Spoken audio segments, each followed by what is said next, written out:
Hello guys! So panibagong araw, panibagong video naman tayo ngayon. So bakit ba ako may hawak na itlog? Wala naman, napulot ko lang dito. Babalik ko na. So ngayon guys, meron tayong pag-uusapan at meron tayong tanong na susubukan nating sagutin.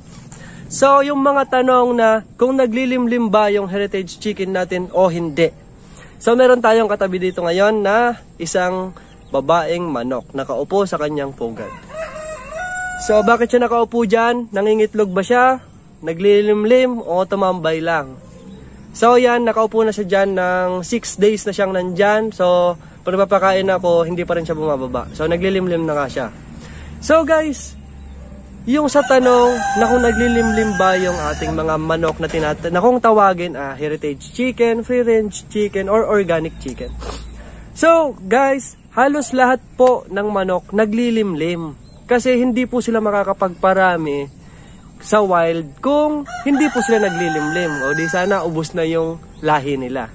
So bakit hindi naglilimlim? Sa pagkakaintindi natin ng karamihan, lalo sa mga nag-aalaga, na hindi pa naka-experience na may manok sila na ganitong klase na naglimlim. So dahil na rin po yun sa ating mga nag-aalaga. So ano ba yung kinagisnan natin sa kanila? Siyempre, pag nangitlog, kukunin niya yung itlog para ipunin o ibenta kaagad o pang table food.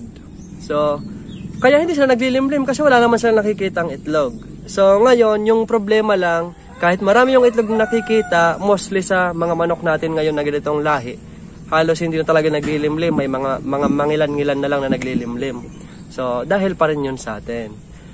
So, ngayon guys, yung pag-uusapan natin sa paglilimlim niya, kasi halos lahat ng manok nga naglilimlim dahil sa atin nasira yon. So bakit nasira to? Kasalanan pa pala natin, di ba? Siyempre sa kagustuhan nating mas mabilis maparami, yung technology natin ngayon masyadong mabilis rin yung pag-asenso. So meron na nga, sobrang tagal naman na nung incubator. So ako ata yung delay sa technology.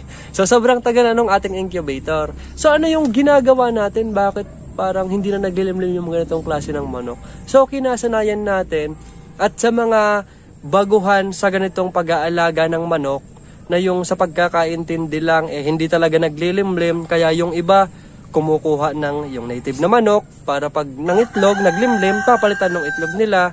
O kaya kung yung duck, kasi maganda yun, yung peking duck, yung Muscovy duck, yung mga ganon, magaling maglimlim. Kaya kung minsan yung iba, pag naglimlim na, kukunin yung original na itlog ng duck, tapos ipapalit yung itlog nila para makapapisa. Kasi halos hindi na naglilimlim talaga yung ganitong manok sa ngayon dahil talaga sa atin. So ngayon, ano ba yung naging problema? So sa kagustuhan natin na mas maparami sila ng mas mabilisan. So anong kinalaman nun kaya hindi naglilimlim yung ating manok? Dahil lang sa kagustuhan nating maparami kaagad. So ito yung katanungan ko sa inyo. Ano ba o saan nyo ba o ano bang paraan yung mas mapaparami nyo sila ng mas mabilis? Yung iitlog lang sila ng iitlog at kukolektahin nyo yung itlog at ilalagay nyo sa incubator? O mag-iitlog sila at maglilimlim sila? O, diba? So, syempre, eager tayo maparami, umasenso, maging maganda, mas magandang tingnan, mas maayos yung ating mga alaga. At syempre, mas marami. So, sa kinagisnan natin na parang pati yung nature nila na damay dahil doon. So, ini-incubator natin, kinukuha natin yung mga itlog nila, di na sila naglilimlim, wala na silang ibang gagawin kundi umitlog na lang ng umitlog kasi kinokolekta rin natin yung mga itlog. Kaya kung mapapansin nyo, kung minsan, huwag kayong magtaka kung halimbawa meron kayong pugad na pareho niyan iniitlogan tapos ang rami na di naman naglilimlim kasi yung parang nature rin ng manok dahil sa ginawa natin parang nasira. Kaya kung minsan may mangilan-ngilan na lang na naglilimlim ngayon na ganitong klase ng manok. Pero mostly naman halimbawa ito. Pag ito, napisa niya yung lahat ng itlog na dyan, yung mga sisiw niya hanggang sa paglaki, pag nag-umpisa ng mag-itlog rin, sigurado ako 100% halos lahat maglilimlim.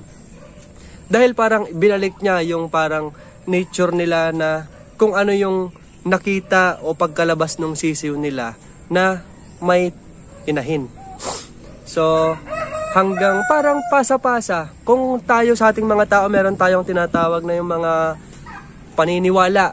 Di ba nagpapasa-pasa? So, sila, yung sisiw niya, pag napisa, ay yung itlog niya, parang magkakaroon rin ng paniniwala yung mga sisiw niyang paglaki na kailangan niya ring maglimlim.